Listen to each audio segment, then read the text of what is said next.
Imagine a single human lifetime. Decades pass in the blink of an eye, memories accumulate and generations come and go. Now, try to stretch that out, far beyond what any one person could ever experience. Now, multiply that by 10, 1,000 years. That's more than 30 generations, each living, loving, and leaving their mark on the world. It's almost impossible to truly grasp such a span of time.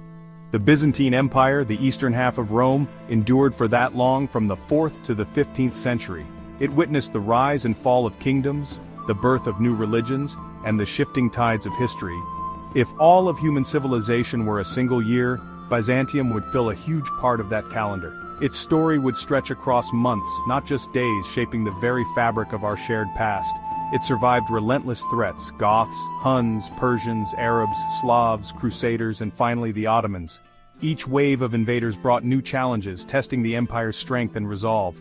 Yet, it didn't just survive, it often thrived, preserving knowledge, creating art, and shaping history.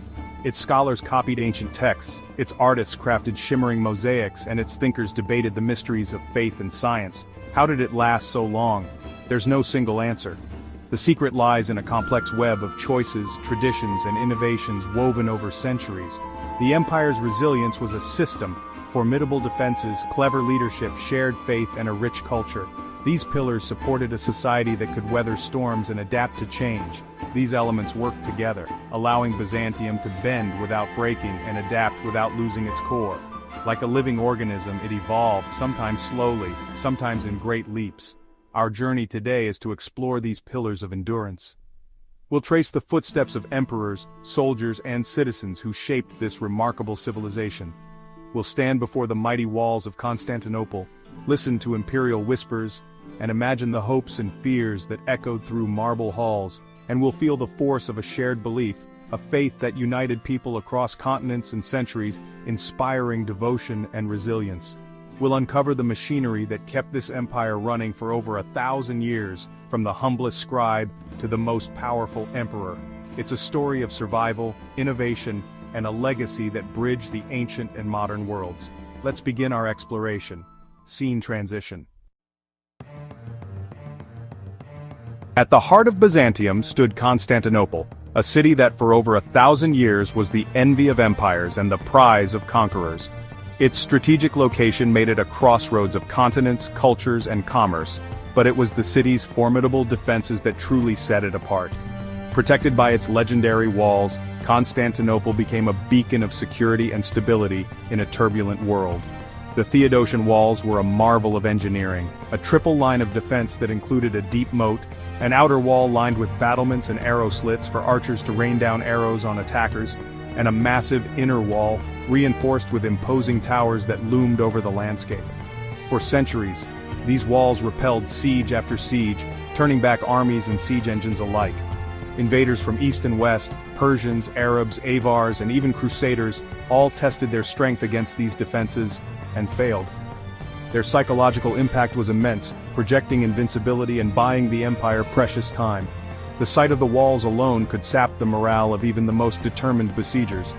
Built in the 5th century, the walls were engineered to withstand both attacks and earthquakes, with layers designed to absorb shocks. Their construction was a testament to Byzantine ingenuity, adapting to both natural and human threats. Constant maintenance and frequent repairs kept them state-of-the-art for generations, as each emperor sought to improve and reinforce the city's shield. The walls became a symbol of Byzantine persistence, resilient, layered, enduring. They stood as a silent witness to centuries of triumph and tragedy. While emperors and armies changed, the walls stood firm, allowing the empire to regroup and outlast its enemies. Through famine, plague, and war, they remained the city's steadfast guardians. Only in 1453, with the advent of giant cannons and gunpowder artillery, was this ancient shield finally breached, ending an era of invincibility. The fall of the walls marked the end of an era, but their legacy endures, inspiring awe and respect to this day. They were more than stone, they were the backbone of Byzantine survival, a testament to human resilience and the enduring spirit of a civilization. Scene transition. 1,000-year empire needs more than luck. It needs strong leadership and smart governance. The Byzantine Empire's survival was no accident. It was the result of careful planning, adaptability, and a deep understanding of power. The emperor stood at the top, seen as God's representative on earth, but the role demanded much more than divine favor. He had to be a skilled general, a shrewd administrator, and a master politician, balancing the interests of the army, the church, and the people. Emperors like Justinian, Basil II, and Alexios I expanded the empire's borders, reformed its laws, and left lasting legacies. Their vision and determination shaped the empire's destiny for generations. Beneath them, a vast bureaucracy of educated administrators kept the empire running, collecting taxes, maintaining infrastructure, and enforcing laws. These officials formed a complex web of authority, ensuring that imperial orders reached even the farthest provinces. This civil service, inherited from Rome and refined over centuries, provided stability even during political chaos. It was a system built on tradition, but flexible enough to adapt to new challenges and crises. Education was key. The University of Constantinople trained generations of scholars and officials, ensuring a steady supply of capable minds to serve the state. Learning and literacy were highly valued, setting Byzantium apart from many of its neighbors. This educated elite formed the backbone of both government and church, creating a powerful alliance between secular and religious authority. The system wasn't perfect. Corruption and intrigue were common, and power struggles often played out in palace corridors, but the machinery of state endured, adapting to survive. Even after coups or sudden changes in leadership, the bureaucracy kept functioning, absorbing shocks and ensuring continuity. This resilience was one of Byzantium's greatest strengths. Organized governance was a pillar of Byzantine resilience, allowing the empire to weather storms that would have destroyed lesser states. It allowed the empire to survive leadership crises, adapt to changing times, and remain a beacon of civilization for centuries. Scene transition, 13.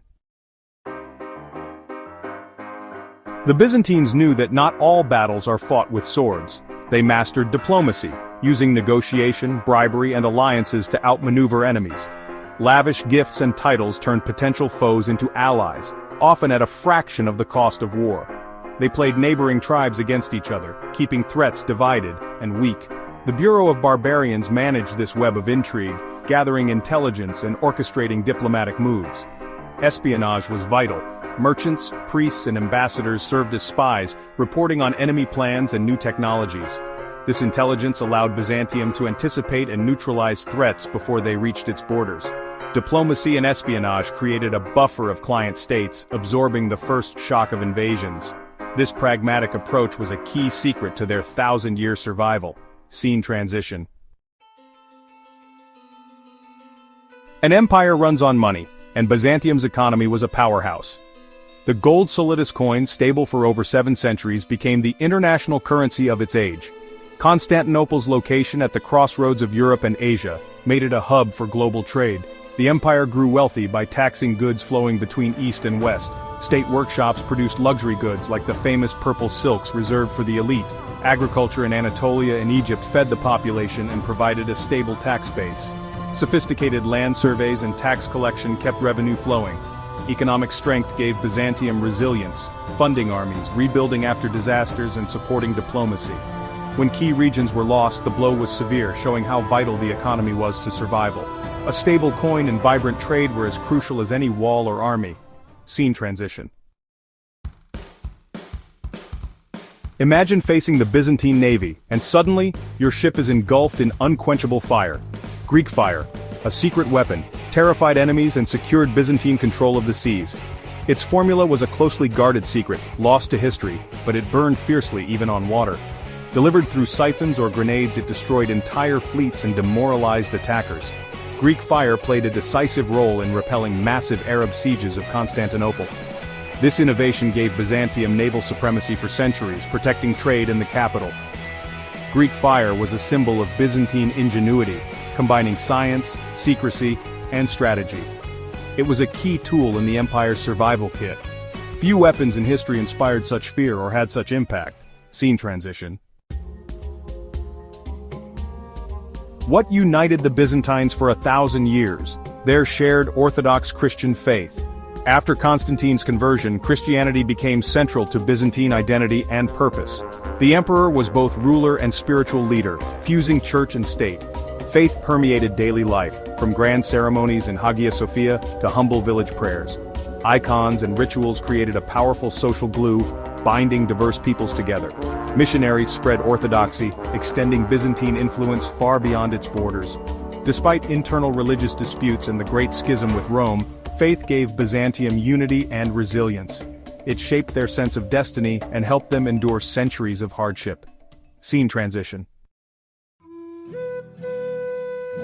Byzantium was more than armies. It was a cultural powerhouse. The empire preserved classical knowledge, copying works of Plato, Aristotle, and Homer while the West declined. Byzantine art, especially mosaics, shimmered with spiritual power, influencing the Orthodox world for centuries. Their architectural marvel, Hagia Sophia, set new standards with its massive dome and innovative design. This culture was a source of pride for all citizens, reinforcing their identity as heirs of Rome and guardians of the faith. When Constantinople fell, fleeing scholars brought ancient texts to Italy, helping spark the Renaissance. Even in its final moments, Byzantium gave the world one last great gift. Its legacy endures in art, architecture, and learning. Scene transition. We've traveled across 1,000 years, stood before Constantinople's walls, witnessed Greek fire, and felt the power of faith. Byzantium's survival was no accident. It was a system of resilience, adaptation, and ingenuity. The empire bridged ancient and modern worlds, preserving knowledge and shaping Eastern Europe. Its influence lives on in our laws, art, and faith. Even the greatest empires are fleeting, but their legacies echo through time. The story of Byzantium is a testament to human endurance and innovation. There are countless more stories to discover in history and the cosmos. Join us, subscribe, and continue exploring with our community of curious minds. The universe is waiting.